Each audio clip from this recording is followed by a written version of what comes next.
che sei pure bravo a cucinare, diceva tua moglie, quindi sai, il Quello però non mi sono tanto dedicato a farlo, il peposo, non lo so. il peposo, quindi l'hai solo assaggiato da tua mamma? Lo mangio tanto, cioè, non è una cosa leggera, diciamo No, che è una cosa abbastanza non è una pesante. cosa leggera. Allora, aspetta un attimino, perché adesso vado subito dalla nostra Angelica Sepe, che ci sta preparando proprio una sorpresa per te. Angelica, buongiorno. Eccomi, e benvenuta. buongiorno. Buongiorno cara. Allora, noi abbiamo visto Paolo che è venuto a trovarci.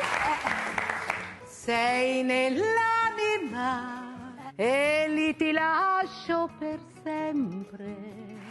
È un po' ruffiana, diciamoci la verità, Angelica. La voce c'è tutta, Sì, diciamo. sì, sì. Adesso vediamo anche il peposo, che è proprio tipico toscano. Il peposo del Brunelleschi. Vi rendete conto? Una ricetta storica del 1300. Addirittura, cioè non è che ne hai presa una cosa, pensavo non è che fosse qui un pane e recente. prosciutto qualunque, No, insomma, via. Va bene, È una ricetta veramente semplice, ha bisogno di una lunga cottura, ma il risultato è fantastico, perché io amo la cucina toscana. chi non la ama la cucina toscana, diciamoci la In verità. tutto e per tutto. Però diciamo che quello che fa la differenza è il vino, secondo me. Allora, intanto ti voglio parlare della carne. Guardate che bei pezzi di carne che vi ho portati, perché per fare un buon peposo bisogna assolutamente prendere questa carne che si chiama muscolo, perché deve essere grassa un po'. Può sembrare anche bruttina, guardatela, guardatela, però fatta a pezzetti tutti uguali e messa poi con l'olio, il vino e tutti gli aromi, dopo 4 ore di cottura diventa una cosa fantastica. Cioè praticamente poi... la domenica ce la passiamo così. Ma no, si può preparare anche il sabato sera, perché poi deve andare su un piccolo fornellino con una fiammetta piccola, Quindi va cotto lentamente. lentamente. Ok, quindi come si prepara? Iniziamo. Iniziamo Angelica. un bel tegame. La prima cosa facciamo soffriggere il rosmarino, guardate che bello, la salvia e l'alloro, un po' di alloro che è anche digestivo, l'alloro. Certo. Ecco qua. Ma a questo punto ci hai buttato una frasca dentro, cioè sì, non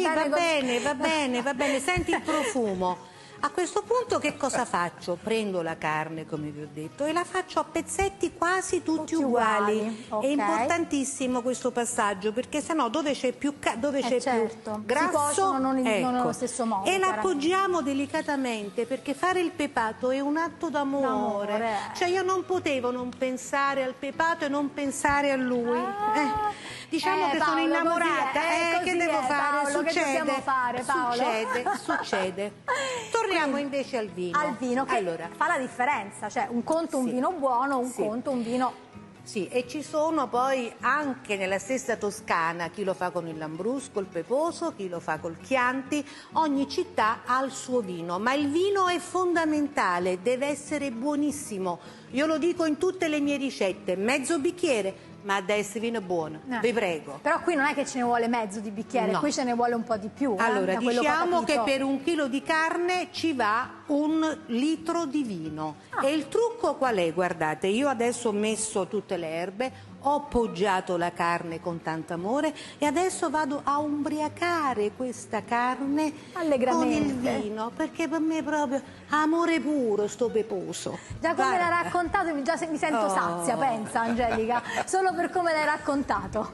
Guarda, quindi va cotto così per 4 ore? Per 4 ore. Quindi ogni tanto uno va là, controlla, aggiunge un po' di vino oppure... Allora, il brodo, segreto è appunto questo. Intanto deve essere cotto qui, deve essere di coccio il tegame, perché naturalmente la terracotta dà un sapore diverso. Noi per esigenze Paolo, mi nostre... confermi tutto non quello? la contraddico, quindi bravo, va benissimo. hai capito subito com'è la tipa, bravo. Allora, guardate che bello, abbiamo ubriacato questa carne. Ci sono anche persone che preferiscono la sera mettere la carne a macerare. Io no, preferisco farla direttamente, perché mi piace che la carne deve essere fresca. Ma il segreto massimo è questo, è il pepe nero. È appunto peposo, allora, da lì vedi il peposo. Guarda, ne dobbiamo aggiungere abbastanza, quindi... La pentola a pressione mi tiri una padellata oppure ho detto una cosa proprio... la pentola a pressione tu hai detto una cosa molto giusta, sicuramente riduce il tempo di cottura, perché io la uso in 1 ora e molto, un quarto è pronta. L'altro segreto fondamentale è l'aglio, perché ci va una testa di aglio intera e la andiamo a appoggiare qua nel tegame. Quindi ricapitoliamo: olio, tutte le erbe aromatiche, quelle che più vi piacciono, la carne a pezzetti, del vino.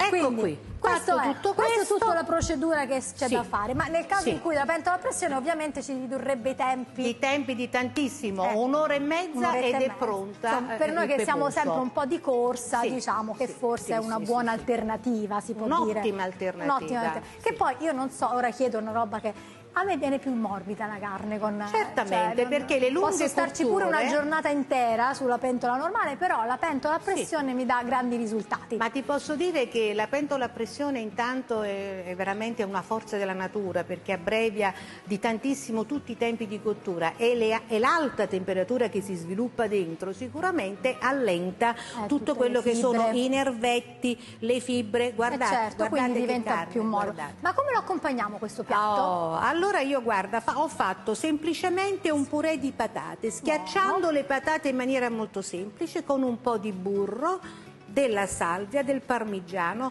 però il mio segreto qual è? Ci faccio la grattatina di tartufo. Quello sta bene dappertutto, che ragazzi. già Sono fa- umbra, quindi il tartufo ce l'abbiamo anche Il noi. Il tartufo è la delizia vera proprio. Eccoci, secondo guarda, me. un profumo immenso, Una un bontà. profumo immenso. E sai quanto è cotto questo stufato?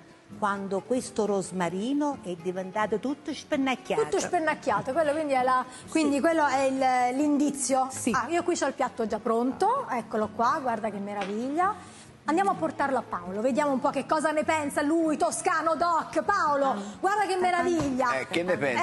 questo è uno Chiederei spettacolo, volentieri una forchetta e un coltello. Hai ragione Paolo. Io ti ringrazio Grazie davvero, a te, grazie di grazie a essere voi. venuto a trovarci. Grazie. Io Angelica, vedi, ti abbiamo così accolto con un peposo meraviglioso. Saluta anche tua moglie e rimani con noi perché vediamo dove ci porta Roberta con la prima proposta del weekend. Vediamo.